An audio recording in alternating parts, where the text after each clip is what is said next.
ఈ రోజు సంజన గారు చెప్పిన మాట ఏదైతే ఉందో నాగార్జున గారికి గూస్ బంప్స్ వచ్చినాయి. ప్రతి ఒక్కరికి చూసిన ప్రతి ఒక్కరికి మామూలుగా కాదు. ఎందుకంటే నాగార్జున గారికి ఒకటే మాట చెప్పింది ఆమె, సార్ ఇంట్లో నుంచి వెళ్ళిపోవాలంటే వెళ్ళిపోతాను, కానీ రీతుకు, తనుజాకు, ఇమ్మాన్యుయల్ కు, బర్నీకి క్షమాపణ చెప్పి నేను ఇంట్లో ఉండాల్సిన అవసరం నాకు లేదు సార్, ప్లీజ్ నన్ను పంపియండి అని ఆమె చెప్పిన మాట ఏదైతే ఉందో గూస్ బంప్స్. డెమోన్ రీతు వాళ్ళ రిలేషన్ నిజంగా ఓవర్ అనిపించింది, లిమిట్స్ దాటినాయి. అది ప్రతి ఒక్కరికి అర్థమైంది. ఒకవేళ జనాలలో వాళ్ళకు సంబంధించిన పోల్ పెట్టినారంటే నిజంగా బీహార్లో బీజేపీ వన్ సైడ్ గా ఏ విధంగా అయితే గెలిచిందో వాళ్ళ రిలేషన్ ఓవర్ యాక్షన్ అనిపించిందని ప్రతి ఒక్కరు వాళ్ళకు ఓటేస్తారు. ఇది మాత్రం కరెక్టే. ఇప్పుడు నాగార్జున గారు అందరికీ అట్లా అనిపించకున్నది కదమ్మా, నీకెందుకే అనిపించింది అంటే ఈ 5 ఏళ్ళు కరెక్ట్గా ఉంటాయా? లేవు. అవునా?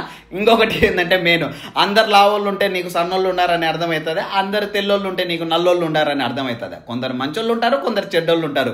మీకేమనిపించింది? ఎవరు కరెక్టో కింద కామెంట్ చేయండి. సంజన, రీతునా, నాగార్జున గారా? Thank you.